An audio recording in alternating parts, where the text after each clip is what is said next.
Hi everyone, I'm Kaylin. 네, 안녕하세요 여러분. 저는 Kaylin이고요. 오늘은 제가 어떻게 해서 영어를 배우게 됐고 또 바이링구얼, 그러니까 한국어와 영어를 어떻게 잘 같이 하게 되었는지에 대한 이야기를 해드리도록 하겠습니다.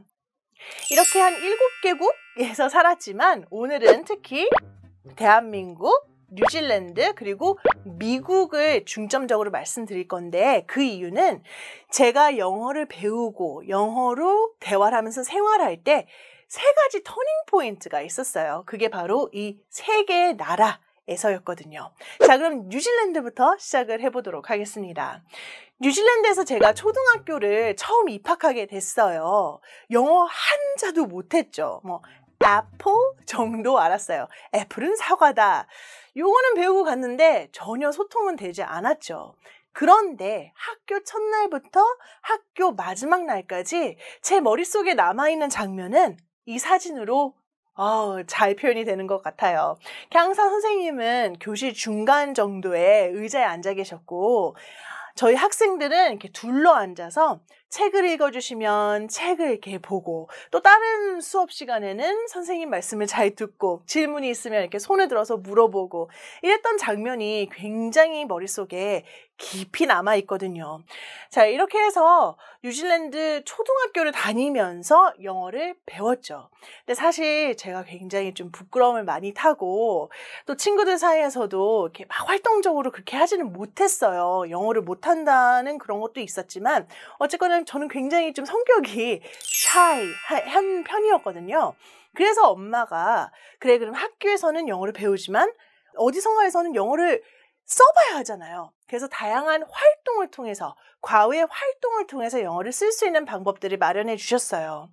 발레를 한다든지 승마를 한다든지 바이올린을 한다든지 이렇게 다양한 활동을 통해서 거기서 또 만나는 친구들도 있고 또 그곳에서 선생님들도 계시잖아요.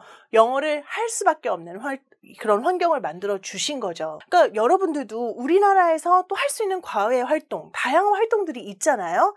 그런 거를 영어와 접목을 시키면 특히 아이가 좋아하는 것과 영어를 접목을 시키면 아이가 영어를 더 많이 쓸 수 있는 기회를 제공해 주시는 거죠. 여기에는 좀 고민이 들어가야 될 것 같아요. 우리 아이가 뭘 좋아하는지 어떤 거를 영어와 접목시켰을 때 영어에 거부감이 안 들지 그런 거는 어머니께서 좀 생각해 보시면 좋을 것 같습니다. 자, 이렇게 해서요. 제가 내린 결론은 어릴 때는 특히 영어는 놀이가 되어야 훨씬 더 빨리 늘고 재미있게 학습할 수 있다라는 거죠. 영어는 놀이가 아니면요 스트레스가 될 수밖에 없어요. 그래서 아이가 즐겁게 영어 활동을 할 수 있는 방법들을 찾아주시면 되는데요. 제가 아까 과외 활동과 연결시켜야 된다라고 말씀드렸는데 그렇게 어렵지 않습니다. 예를 들어서요. 우리 아이는 강아지를 너무 좋아하는 거예요. 동물을 너무 좋아해요. 그러면 동물이나 강아지나 고양이에 관한 그런 책들도 굉장히 많거든요. 그런 책들 위주로 먼저 시작을 한다든지 혹은 우리 아이는 자동차를 너무 좋아해. 공룡을 너무 좋아해. 그러면 그런 애니메이션들 중에 영어로만 돼 있는 것들이 있거든요. 그런 걸 찾아서 아이에게 영어는 어려운 게 아니야. 너가 좋아하는 자동차와 영어는 같이 할 수 있는 거야. 라는 인상을 주시면 되는 거죠. 자, 그 다음에 제 터닝 포인트가 되었던 곳은 바로 대한민국이에요. 네, 한국에서도 영어를 배울 수 있어요. 주로 우리는 학교의 교과 과목은 영어라는 그 과정은 시험 위주의 영어고 문법 위주의 영어잖아요. 근데 저한테는 이게 굉장히 좋았어요. 왜냐하면 지금까지 배웠던 영어를 문법으로 정리를 해주고 이렇게 사용해야 맞는 거구나라는 거를 깨닫게 해줬거든요. 또 그거를 시험을 통해서 한번 확인해 볼 수 있는 기회도 얻었고요. 그래서 제 생각에는 아이들이 영어는 놀이고 재밌다. 지금 문법을 정확하게 쓰지 않아도 상관없어요. 나중에 영어가 좀 자연스러워지면 그때 문법을 통해서 한번 정리할 수 있는 기회가 있거든요. 그럼 그때 문법이 아주 재밌게 느껴집니다. 그래서 한국에서 이렇게 시험을 보면서 또 문법 위주로 공부하면서 한번 내 영어 실력을 점검하고 정리할 수 있는 기회가 되었습니다. 자, 그 다음에 이제 미국으로 건너갔는데요. 미국에서는 가장 기억 남는 거는 당연히 영어 수업이겠죠.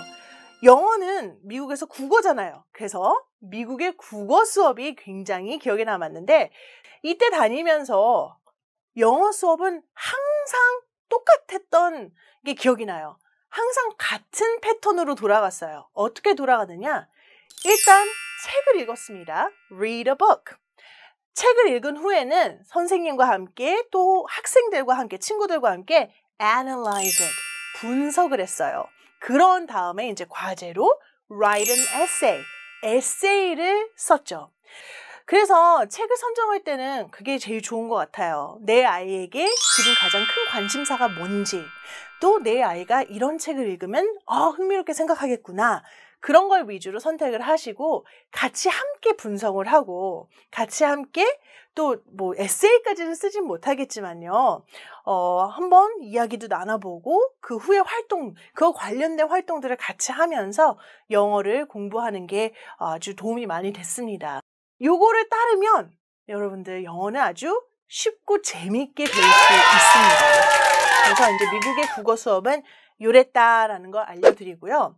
저는 이제 개인적으로 한국에 와야 되기 때문에 영어 과외를 따로 받았었고요. 또 33,000이라는 단어책이 있었어요. 그거를 굉장히 많이 외웠었는데 문제는 뭐냐면 이때는 그냥 외우기만 했거든요. 그래서 단어 뜻 이렇게 외웠었는데 지금은 33,000에 있는 단어들을 대부분 다 알거든요. 근데 이거는 제가 일을 하면서 자연적으로 습득을 하게 됐기 때문에 33,000에 있는 단어들을 알아요. 여기서 이제 얻어갈 수 있는 건 뭐냐? 그냥 단어만 외우는 게 아니라 단어장 굉장히 좋은 거죠. 정리할 땐. 하지만 처음에 외울 때는 책을 통해서 자연스럽게 이 뜻을 유추하면서 학습을 하거나 나의 생활에 밀접한 단어들을 먼저 배운다거나 이런 식으로 해서 좀 더 자연스럽고 재밌게 단어를 외울 수 있어야 돼요. 그냥 내리 외우면 사실 남는 게 많이 없거든요. 그래서 이 얘기는 조금 이따가 다시 또 해드리도록 할게요. 제 직업과 관련돼서요. 그래서 저는 또 이렇게 미국에서도 생활하면서 이렇게 과외도 하고 33,000도 외우고 굉장히 열심히 영어 공부를 했습니다.